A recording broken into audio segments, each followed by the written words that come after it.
fascine. Elle fascine depuis très longtemps, elle fascine les adultes, elle fascine les enfants, elle fascine tous les peuples de la Terre, on peut le dire, depuis très longtemps. Mais cette fascination ne peut plus être considérée aujourd'hui comme une mode ou bien comme un hasard. Mais pourquoi s'exerce-t-elle? Vous-même, Christian Larrey, vous en avez été victime depuis très longtemps et c'est ce qui vous a amené à approfondir cette civilisation, mais aussi à écrire des ouvrages dont un, l'héritage spirituel de l'ancienne Égypte, dont nous allons parler aujourd'hui.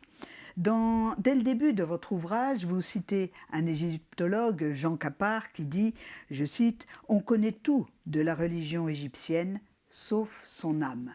Alors, est-ce que c'était le but de votre livre, Christian, de nous révéler ce qu'était l'âme de l'ancienne Égypte? Alors, je n'aurais pas la prétention de répondre intégralement à cette question parce qu'elle mènerait beaucoup trop loin, je pense. Mais effectivement, l'Égypte m'a beaucoup fasciné et cette fascination, j'ai voulu la faire partager. La faire partager à des gens qui n'ont pas forcément la formation adéquate pour en tirer eux-mêmes les leçons. Donc, ce n'est pas un livre sur l'égyptologie que j'ai écrit, c'est un livre sur l'homme égyptien, comment il vivait dans cette civilisation, qu'est-ce que cette civilisation a pu apporter qui permettent de faire évoluer la conscience de chaque individu qui y ont participé. Et donc ce n'est pas l'histoire de l'Égypte que je raconte, c'est que j'essaie de raconter, c'est justement l'histoire des hommes qui ont fait cette Égypte et qui se sont faits à travers l'expérience de l'Égypte. Alors vous avez choisi un titre qui est un titre qui parle de lui-même puisque vous dites l'héritage spirituel de l'Égypte. Alors, qui dit héritage dit transmission, mais dit aussi réception. Oui, alors, d'où vient cette spiritualité de l'Égypte ancienne? D'où l'a-t-elle reçue? Comment est-elle apparue? Alors ça, c'est une question à laquelle on peut répondre à deux niveaux. Tout d'abord, c'est l'histoire et les historiens qui nous rapportent l'apparition de l'Égypte, son évolution, avec, en faisant référence toujours à des écrits, enfin, à des monuments, enfin, à ce que l'Égypte nous a laissé. C'est le point de vue que je dirais scientifique et matériel. Il y a un autre point de vue, et c'est surtout sur celui-là que moi j'ai insisté, c'est l'aspect spirituel. En fait, l'Égypte telle qu'on la connaît, n'est pas née comme ça toute seule. Elle rapporte cette tradition que l'Égypte aurait hérité justement d'un héritage spirituel qui était lié à ce que la tradition appelle l'Atlantide, ce fameux continent disparu dont nous parle Platon, et qui aurait développé des savoirs très importants, qui auraient disparu suite à différents événements, et qui aurait permis à des sages de cette civilisation d'émigrer vers la vallée du Nil. Et c'est grâce à la connaissance apportée par ces sages dans la vallée du Nil que s'est organisée très rapidement cette civilisation. Donc, on peut considérer qu'il y a deux sources essentielles, l'histoire en tant que science, la tradition en tant qu'art, comme vous le dites dans votre livre. Les deux sources ayant une valeur fondatrice pour comprendre d'où vient cette sagesse, cette spiritualité de l'Égypte ancienne. Alors maintenant, ce que je voudrais que vous nous expliquiez un petit peu, c'est quelles sont les notions fondatrices, les socles sur lesquels s'est bâtie la spiritualité de l'ancienne Égypte. Il y a eu des notions, peut-être des mythes, qui ont permis à l'Égypte de faire jaillir sa spiritualité. Est-ce que vous pouvez nous en parler un petit peu? Alors, si on s'en tient à la tradition, l'Égypte a hérité spirituellement de ces fameux personnages venant de l'Atlantide qui auraient apporté la connaissance. Mais la tradition explique aussi que l'Égypte est un écrin, est dans un écrin. C'est une civilisation qui naît et évolue dans un écrin qui la met un peu à l'abri de tout ce qui se passe à l'extérieur et qui la protège en fait physiquement et permet à sa spiritualité de se développer de manière harmonieuse sans trop de problèmes avec le voisinage. L'harmonie, c'est quand même une notion clé dans l'ancienne Égypte. Si vous voulez, il y a deux notions clés en ancienne Égypte, qui sont liées l'une avec l'autre.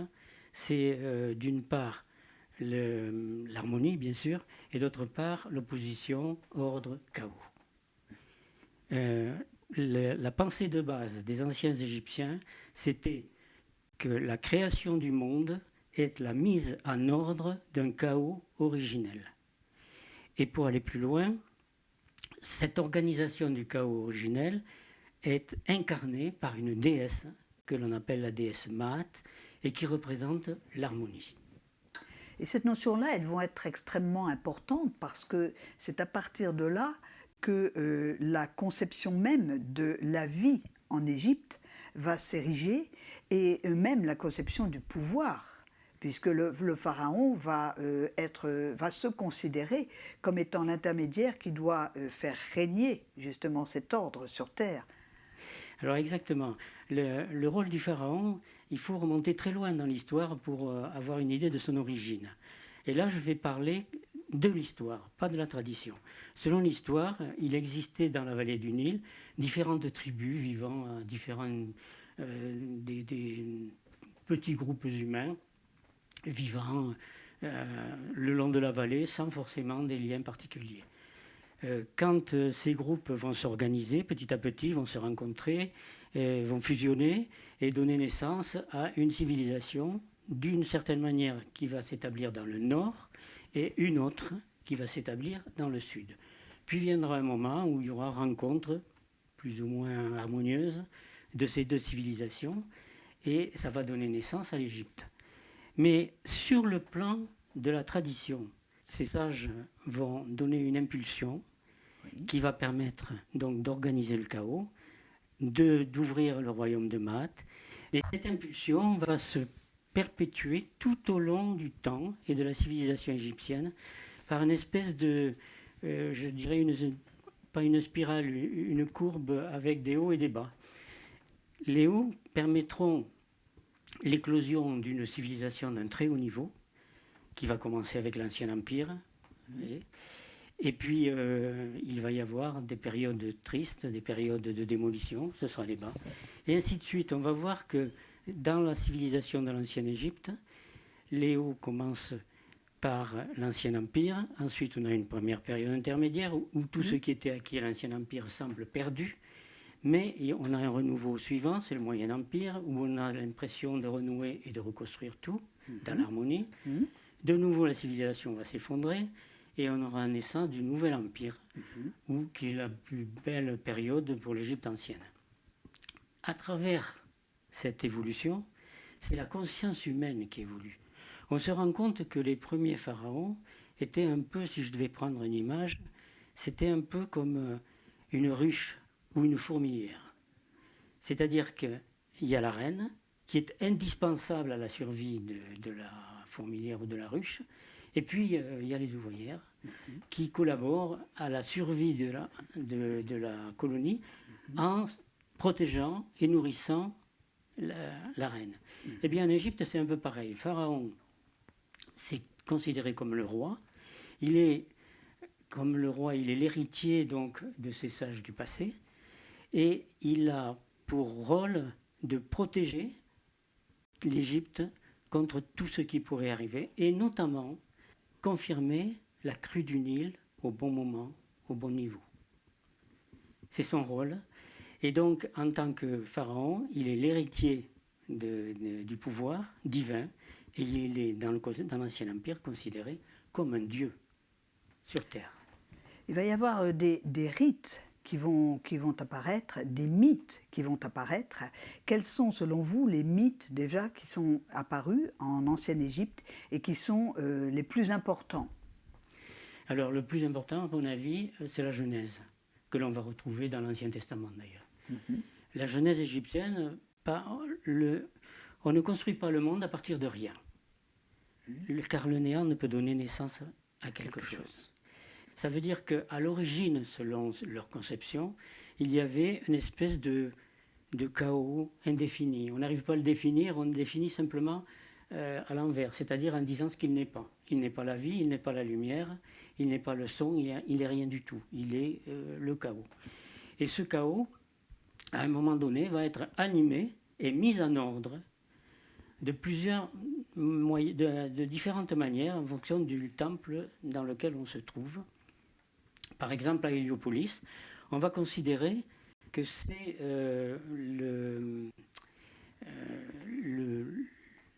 l'apparition de la lumière sous la forme d'un tertre originel qui va émerger du chaos. Le chaos, il l'appelle le Noun. Et de ce tertre, sur ce tertre, va venir se poser un oiseau magique, le Bénou, qui va amener la lumière dans le monde. Et donc la création du monde selon Héliopolis, c'est la mise en ordre du chaos par apparition de la lumière. Et quel était le rôle que l'Égypte ancienne accordait au temple? Alors le temple, c'est un outil. Si vous voulez, je suis obligé de remonter un peu. En fait, au fur et à mesure de l'évolution de l'humanité, on se rend compte, et en Égypte c'est très facile à repérer, que petit à petit, la conscience objective, rationnelle, se développe chez les individus. Et ce développement se poursuit tout au long de la civilisation égyptienne qui va participer à toutes ces oscillations. Alors, ce développement de la conscience réfléchie, rationnelle, malheureusement, va se faire au détriment d'une conscience, je dirais, plus profonde, qui était l'instinct, quelque part.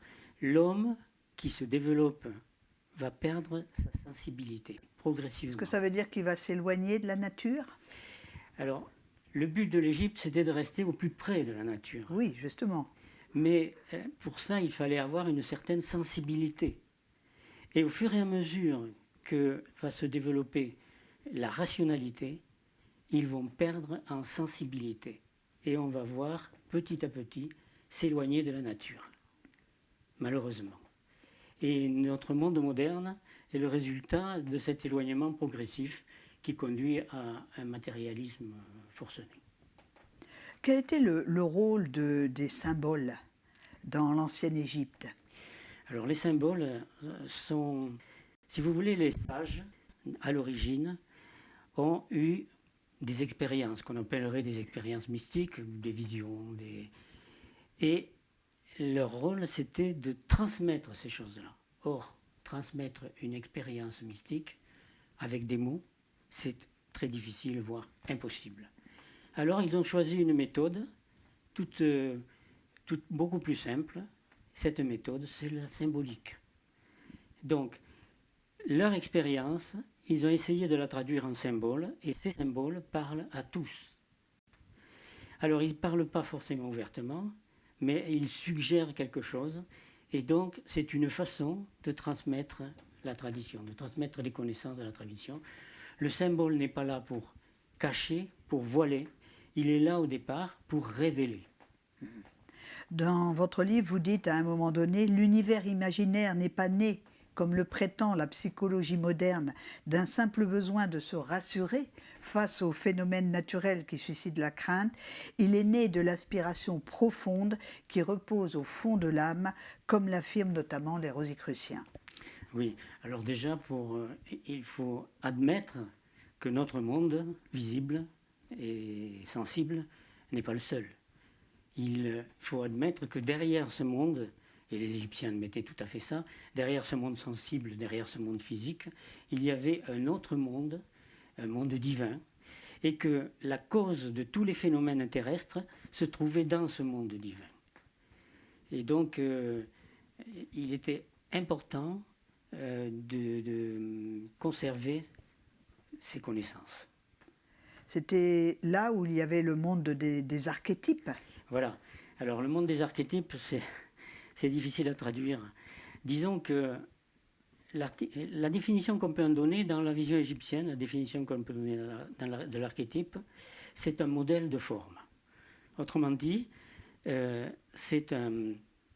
peut le comparer à un symbole, mais un symbole qui est à l'intérieur de chaque individu et qui va organiser ce que va devenir l'individu. Donc, on parlait d'inconscient. En fait, on s'aperçoit que l'archétype, c'est une connaissance inaccessible à la rationalité qui est contenue dans l'inconscient de chaque individu et qui tend à le conduire vers un but d'évolution. Et est-ce que les rituels, les temples, les cérémonies avaient justement pour but de faire remonter, en quelque sorte, un peu plus à la conscience, toute cette connaissance qui se trouve au fond de l'âme? Tout à fait. Il faut savoir quand même que les rituels n'étaient pas pratiqués n'importe où et par n'importe qui. Ils étaient très souvent, et il y a une partie secrète du rituel qui était faite dans le temple, officiellement par le pharaon. Comme il ne pouvait pas être partout à la fois, il déléguait ce pouvoir, et c'était les grands prêtres qui participaient à ces rituels. Alors, ça se passait donc dans le temple, et dans la partie inaccessible au public, le Saint des Saints, le Naos, le Pronaos. Et là-dedans, dans le rituel, il y avait une statue qui était le réceptacle de la divinité. La statue était au plus profond du temple, dans le Naos, dont on fermait les portes pendant la journée, et ces portes s'ouvraient le matin pour l'éveil du Dieu, se refermaient, s'ouvraient le midi pour le repas du Dieu, se refermaient, et s'ouvraient le soir pour le coucher du Dieu. Et donc le culte en ancienne Égypte était fait pour produire sur la terre ce qui devait avoir un écho dans le ciel, enfin, dans l'autre monde. Et c'est surtout l'officiant qui, grâce à ces rites, changeait de niveau de conscience et pouvait accéder à ce plan universel, à ce plan supérieur. Mais il y avait en Égypte quand même des écoles de mystère et puis il y avait des initiations. Oui. Donc ces initiations, à qui étaient-elles destinées? Est-ce que c'était une petite élite? Est-ce que les hommes, les femmes pouvaient y accéder? Comment cela se passait en Égypte ancienne? C'est un aspect de la spiritualité, cela aussi, évident. Tout à fait. En Égypte, tout était sujet à initiation. Alors il y avait ce qu'on appelle les mystères mineurs et les mystères majeurs. Les mystères mineurs, ce sont les initiations, par exemple, des ouvriers de la nécropole, où le maître enseigne un étudiant qui va devenir un compagnon et qui, petit à petit, va devenir maître et pourra enseigner les autres. Ça, c'est les initiations sur le plan matériel. Mais après, il y a des initiations beaucoup plus secrètes tenues dans les temples qui avaient pour but de faire prendre conscience à celui qui en faisait l'objet de justement ce lien avec le monde supérieur. Et donc, il y avait des initiations dont je parle dans ce livre. La plus connue, enfin, celle qui nous est parvenue, c'est l'initiation d'un prêtre qui s'appelle Orsiésis, et qui raconte comment il a été initié dans différents temples.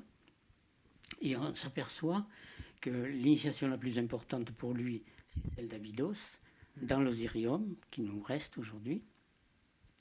Et ça finit, je ne raconterai pas tout parce que je ne veux pas dévoiler le livre, hein, tout et y est puis dedans. on n'en aurait pas le temps. Voilà.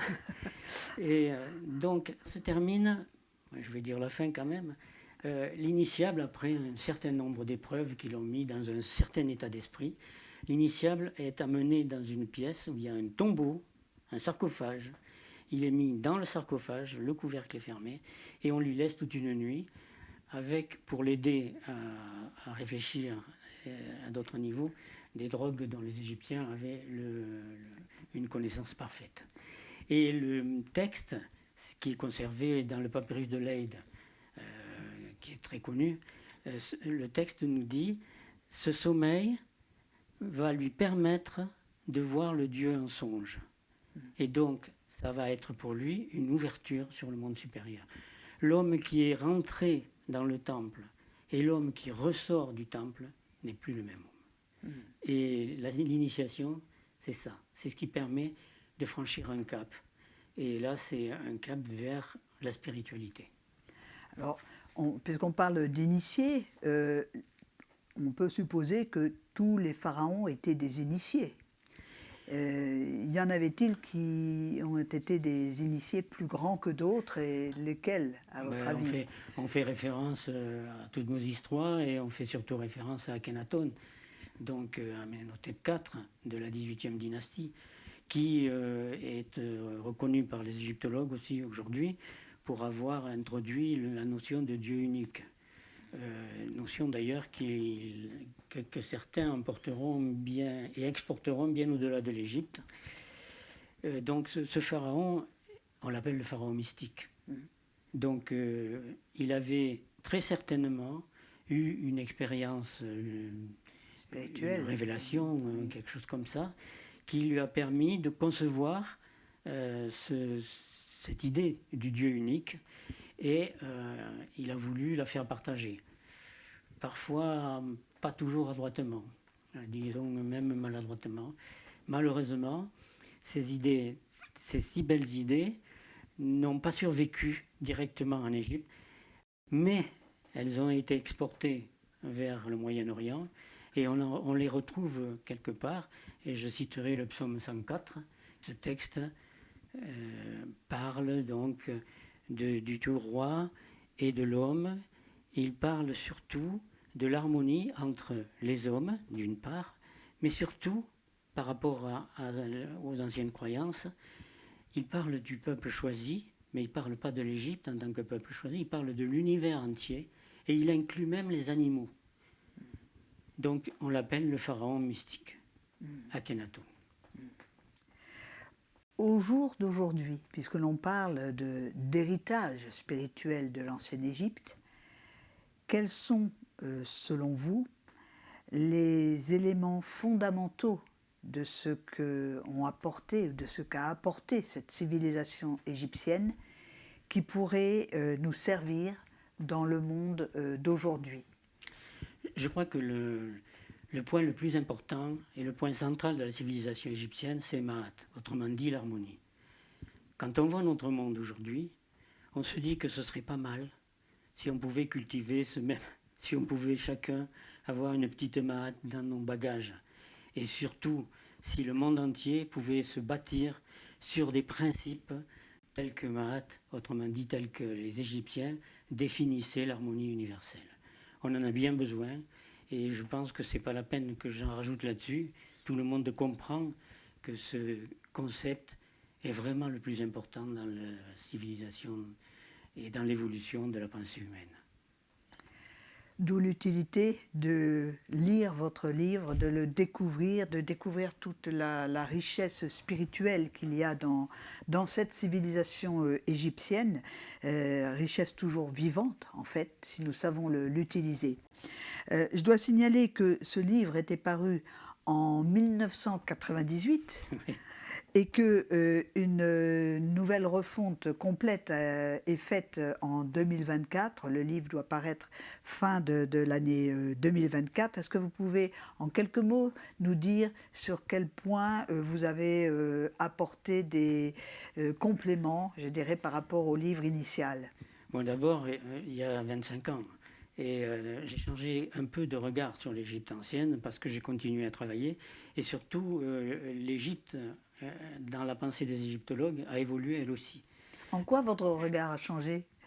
Mon regard a changé en ce sens que je me suis intéressé beaucoup plus à la psychologie des gens qui vivaient en ancienne Égypte et moins aux matériaux qui nous ont laissé un souvenir. Si vous voulez, le temple égyptien tel qu'il est aujourd'hui, le temple d'Edfou par exemple, c'est une merveille. Mais moi je me suis intéressé plutôt au pourquoi on est arrivé à construire ces temples. Dans quel but? Les pyramides, c'est exactement la même chose. Et comment on peut aujourd'hui connaître la psychologie des Égyptiens qui vivaient il y a 2500 ou 3000 ans? Je crois qu'ils nous ont laissé suffisamment de monuments, de textes pour se faire une idée. Mais ce qui est sûr, c'est que la façon dont on l'aborde nous permet de tirer telle ou telle conclusion. Ça dépend de l'esprit de celui qui va lire le livre. Donc il essaie d'apporter quelques réponses, mais il ouvre beaucoup plus de questions. Merci Christian Larrey. Je rappelle donc que vous êtes l'auteur de cet ouvrage, L'héritage spirituel de l'ancienne Égypte, paru chez Diffusion Traditionnelle, que vous avez aussi écrit d'autres ouvrages, Le symbolisme du temple en ancienne Égypte, et puis un roman intitulé Sianéfer, prêtre du temple de Memphis. Merci. Ben, merci à vous.